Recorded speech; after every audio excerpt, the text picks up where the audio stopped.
Bom, gente, nós vamos dar então seguimento ao programa de educação continuada em saúde do Centro de Estudos Caduceus com o curso de cardiologia pediátrica para o não especialista. E esse tópico agora vai ser o segundo do primeiro módulo, que é o tópico de anatomia cardíaca. Nós vamos então iniciar conversando sobre a posição do coração no tórax.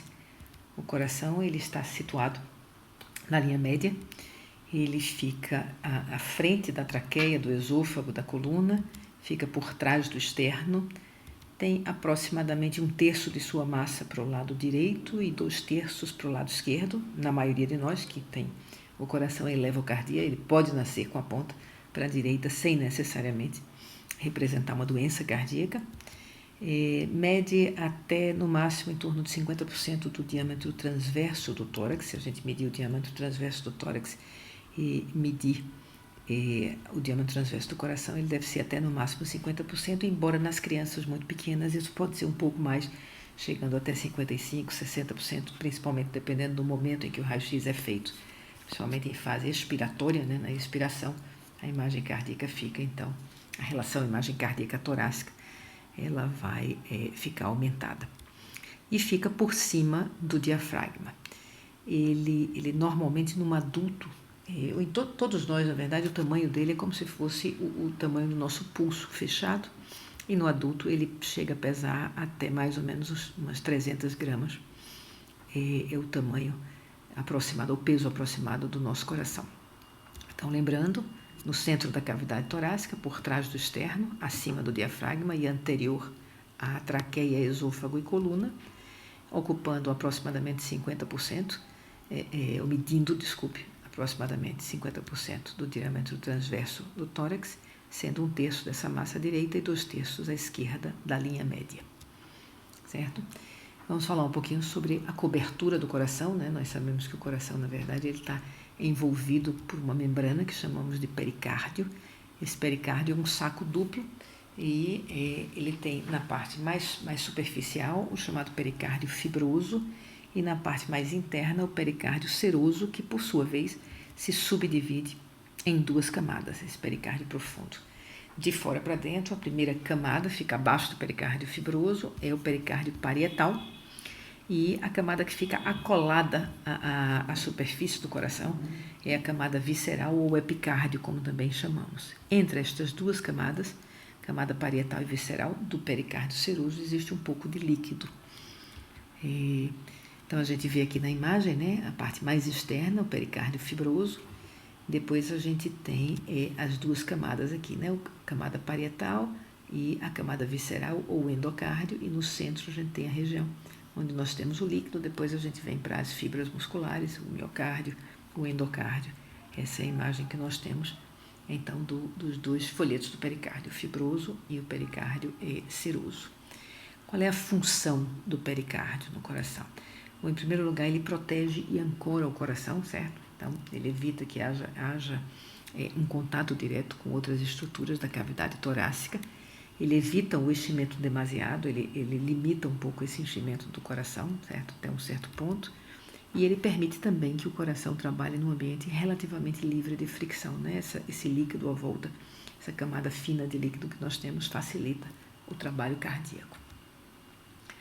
Se a gente pensar agora nas paredes do coração especificamente, de fora para dentro mais uma vez, o epicárdio é aquela camada, na verdade, que é a camada visceral do pericárdio seroso. Então, essas 2 a gente pode chamá-la como uma camada de parede cardíaca, chamá-la como a parte interna do pericárdio seroso, mas é a primeira, então, o epicárdio.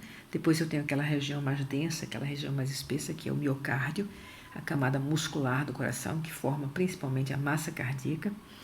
Entre as válvulas cardíacas, regiões de septo, a gente tem uma estrutura chamada esqueleto fibroso, que é uma camada entrelaçada de tecido conectivo que ajuda como uma camada de suporte para o coração. E, finalmente, na camada mais interna, a camada endotelial na superfície mais interna do miocárdio, nós chamamos de endocárdio, certo? Então, mais uma vez, a gente olhando, se tirássemos uma imagenzinha aqui do músculo cardíaco, a gente vem de fora para dentro agora, só na parte do músculo. A gente tem a primeira camada, que é o endocárdio, ou a camada visceral do pericárdio seroso, depois a camada espessa, que é a muscular. Aqui dentro a gente tem o esqueleto fibroso, ele vai estar aqui nessa área, e finalmente o endocárdio, na camada mais interna. Na configuração externa do coração, nós vamos ver aqui uma observação frontal. A gente tem a massa ventricular, átrio direito, aqui a massa ventricular, isso aqui é principalmente ventrículo direito, tronco da artéria pulmonar, bifurca na artéria esquerda, a direita passa aqui por trás, a gente não consegue ver bem, e o ventrículo esquerdo, que é essa região aqui mais da ponta, vai dar origem à aorta, que também vai para a esquerda e para trás para formar o arco e gerar aqui os vasos da base, aqui um pouquinho da cava superior. Se a gente olha o coração por trás, a gente vai ver uma cavidade que não consegue ver pela frente, né, que é o átrio esquerdo, com as veias pulmonares drenando aqui em átrio esquerdo, ver melhor a bifurcação, né, do tronco pulmonar. Claro que aqui a aorta foi rebatida, e aqui a descida da aorta após a origem, a emergência dos vasos da base, né? Aqui a gente tem a mesma imagem num diagrama, a mesma imagem num diagrama, e a gente consegue ver também a anatomia das artérias coronárias, o ramo direito da artéria coronária, ramo esquerdo da artéria coronária se bifurcando, e na face posterior as veias coronárias trazendo o sangue para o seio coronário. Então, nessa imagem diagramática do coração. Se nós formos olhar as 4 câmaras, as cavidades cardíacas, a gente tem aqui uma imagem do espécime anatômico, aqui uma imagem ecocardiográfica, isso é inclusive um coração fetal, antes mesmo do nascimento, mas a gente consegue ver bem, então, os átrios, os ventrículos. Existem vários aspectos que a gente consegue observar, alguns que o eco pode mostrar, outros que infelizmente não, como por exemplo a morfologia interna, né, a parede lisa do átrio esquerdo, enquanto que as trabeculações do átrio direito, a musculatura pectínea. Mas o eco consegue demonstrar, por exemplo, que a inserção das válvulas atrioventriculares, a inserção da tricúspide é mais próxima do ápex, enquanto que a inserção da mitral é mais alta, né, fica mais acima, mais próxima dos ventrículos. Isso gera aquela região que a gente chama de septo átrio ventricular, né, que é uma região que vem do ventrículo esquerdo, e se a gente passar um estilete aqui no topo, ele cai no átrio direito.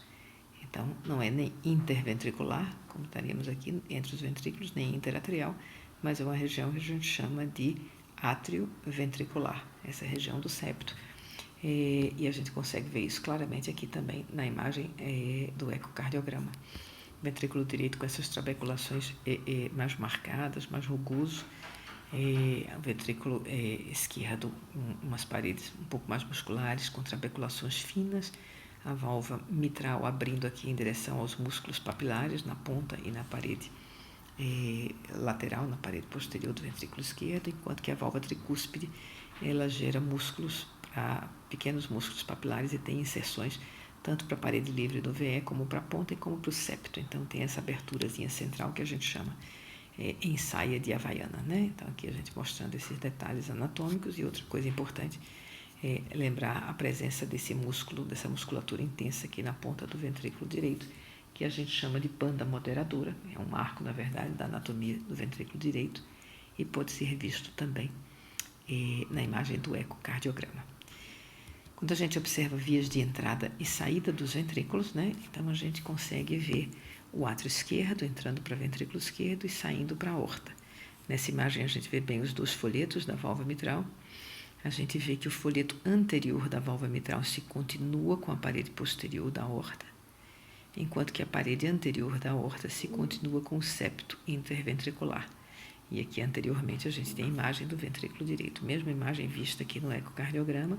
Então aqui está a aorta na região central, a parede posterior de aorta se continua com o folheto anterior da válvula mitral.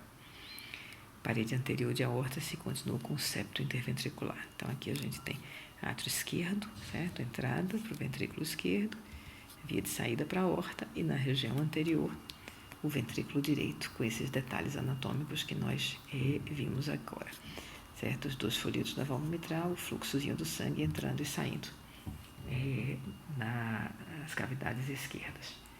Quando a gente faz um giro dessa imagem aqui, a gente está vendo a aorta em eixo longo. Então, se eu, na verdade, girar 90 graus, se passar o meu feixe nessa posição aqui, essa aorta que nesse momento está sendo vista como eixo longo, ela vai ficar como eixo curto no centro do coração e a gente vai para a imagem de via de entrada e saída do ventrículo direito. E nessa imagem, como eu disse, a aorta fica na posição central, né, redondinha aqui, e envolvida pelas câmaras direitas, né? Então, o átrio direito, a válvula tricúspide, com suas várias inserções, a via de entrada do ventrículo direito, a porção trabecular do ventrículo direito, a via de saída, a válvula pulmonar, o tronco da artéria pulmonar e os ramos pulmonares. Então, as câmaras direitas envolvendo a raiz aórtica, certo? O tronco e ramos pulmonares, átrio direito, a válvula tricúspide, ventrículo direito. A gente consegue ver também um pouquinho ali atrás a imagem, inclusive, do átrio esquerdo. E aqui nós temos uma diferença importante entre o lado esquerdo do coração e o lado direito. Vocês lembram que no lado esquerdo, o folheto anterior da válvula mitral ele se continua com a parede posterior de aorta. Aqui do lado direito nós não temos essa continuidade entre a válvula tricúspide e a válvula pulmonar. Elas estão, na verdade, bem distantes. A gente tem nessa região aqui o septo infundibular, que é uma região importante, é uma estrutura importante. É quando esse septo se desvia aqui, antero-superiormente, que ele obstrui a via de saída do ventrículo direito, repuxa a raiz de aorta, permanece a CV e a hipertrofia do ventrículo na doença que nós conhecemos bem como tetralogia de Fallot e que alguns autores, inclusive, chamam de monologia de Fallot, atribuindo, então, ao desvio antero-superior do septo infundibular toda a fisiopatologia da doença, certo? Então, resumindo, a aorta posição central é envolvida pelas câmaras direitas, não há continuidade entre a válvula tricúspide e a válvula pulmonar. A gente chega a ver um pouco aqui atrás do átrio esquerdo e a única estrutura cardíaca que a gente não vê nessa imagem é o ventrículo esquerdo que está lá atrás.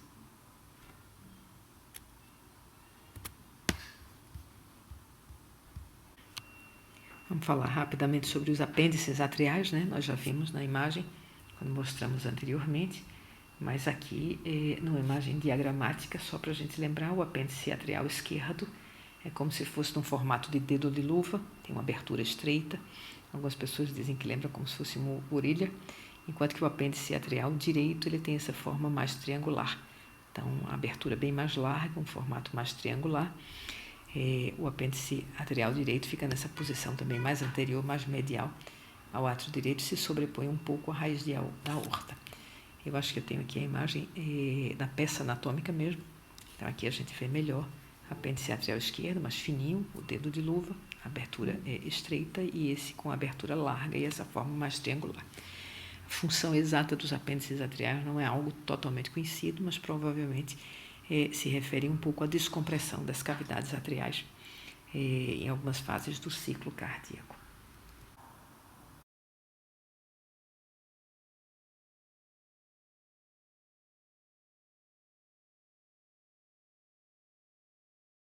Depois nós vamos ver aqui o seio venoso, que na verdade é uma estrutura mais embrionária. Essa estrutura ela fica entre a veia cava superior e inferior durante a formação do embrião, mas eventualmente é absorvida para dentro do átrio direito. O que é mais importante para nós aqui é sabermos que é a partir da estrutura do seio venoso que se origina o nó sinusal, né, o marcapasso normal do coração, e também o seio coronário. Na vida intrauterina, ele coleta sangue vindo das veias vitelinas, umbilicais e cardinais, mas depois ele é gradualmente absorvido e se integra aqui à parede do átrio com uma porção lisa e que se separa do restante do átrio pela crista terminal, certo? Mas então é uma estrutura que ela existe na sua totalidade na vida embrionária e depois é absorvida e forma então o nó sinusal e o seio coronário, que é a parte importante para nós lembrarmos dessa estrutura. Vamos passar então para o suprimento arterial do coração, que é feito através das artérias coronárias, e como nós sabemos, são duas artérias, né? A artéria coronária direita, a artéria coronária esquerda, nascem dos seios de Valsalva, aqui acima da válvula aórtica, o seio de Valsalva que levam os nomes das artérias coronárias. E importante, a gente não vai se deter, porque não é o foco dessa discussão, mas é importante lembrar que essas artérias, então, elas vão levar sangue ou perfundir todo o músculo cardíaco, e cada uma delas tem uma área específica de distribuição.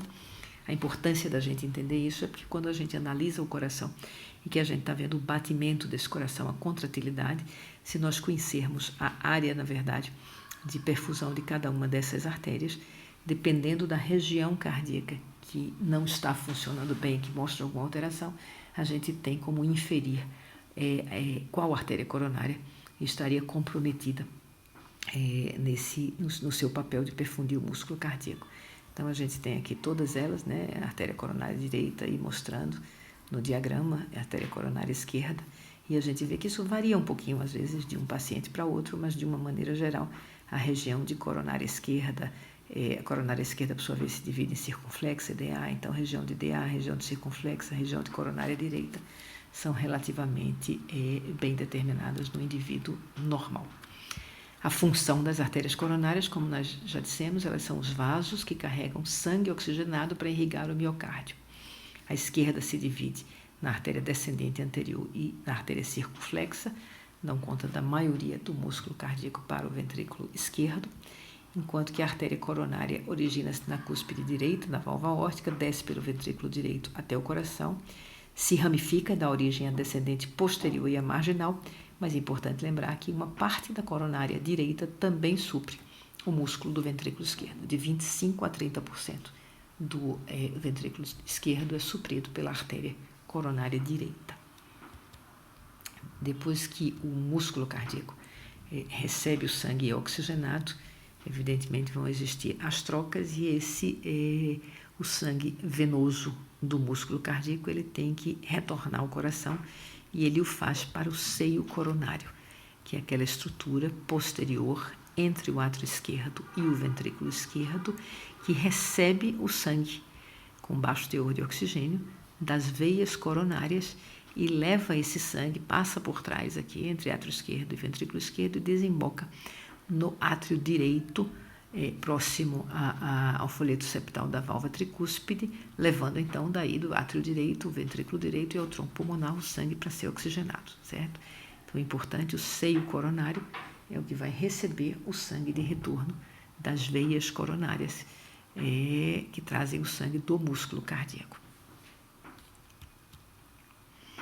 O septo interatrial eu não vou me deter porque a gente lembra dele, e se a gente tiver qualquer dúvida a gente volta lá na área de embriologia, né, que a gente lembra que ele vai crescer, que vai existir uma reabsorção e que no final a gente vai ficar com a lâmina do forame oval aberta em direção ao átrio esquerdo, já que o sangue de retorno do cordão umbilical vai entrar aqui e vai ter aquele jato de alta velocidade que mantém durante a vida intrauterina a lâmina do forame aberta para o átrio esquerdo, e após o nascimento, com o fechamento do canal do ducto venoso, a gente vai ter um aumento de retorno aqui para o átrio esquerdo, pela respiração, pelo aumento do fluxo pulmonar, e essa válvula fecha espontaneamente. Mas então é uma fusão entre os septos chamados de septo primum e septo secundum, que compõem o septo interatrial. O septo interventricular tem como característica principal, ele é dividido em 3 porções, mas a gente tem aqui uma porção que é bem fina, que chama-se porção perimembranosa, depois tem essa porção bem espessa, chamada porção muscular, e no final também, como parte da porção muscular, mas com algumas características um pouco diferentes, a gente tem a região apical, certo? Então, essa parte mais fina, mais difícil às vezes até de identificar quando a gente faz os ecos, e é onde a maioria das CIVs, das comunicações interventriculares, acontecem, é a porção membranosa. A porção muscular é essa parte mais espessa, que é responsável por a maior parte realmente do septo ventricular e de toda a contratilidade, e aqui embaixo, numa área um pouco mais trabeculada, a parte da porção apical do septo. Isso aqui tudo é muscular, então, tanto a porção mediana como a porção apical, elas são regiões musculares. Aqui, quando a gente tem CIVs, elas às vezes são mais difíceis de identificar, exatamente porque é a região de maior trabeculação que nós temos no septo interventricular. A válvula aórtica é uma válvula tricúspide, como são as 3 válvulas do coração, tirando a válvula mitral, né? Válvula aórtica é tricúspide, válvula pulmonar é tricúspide, e válvula tricúspide, como o próprio nome já diz, também tem 3 folhetos. A válvula mitral é a única que tem apenas 2 folhetos. ela vai levar o sangue na sístole, né? Vai abrir para permitir que o sangue na sístole passe do ventrículo esquerdo para a aorta, e na diástole ela vai fechar para evitar que esse sangue retorne. Dois dos folhetos recebem o nome das artérias coronárias que eles originam, então a gente vai ter a artéria coronária direita e a artéria coronária esquerda, e o terceiro folheto é chamado de folheto não coronariano.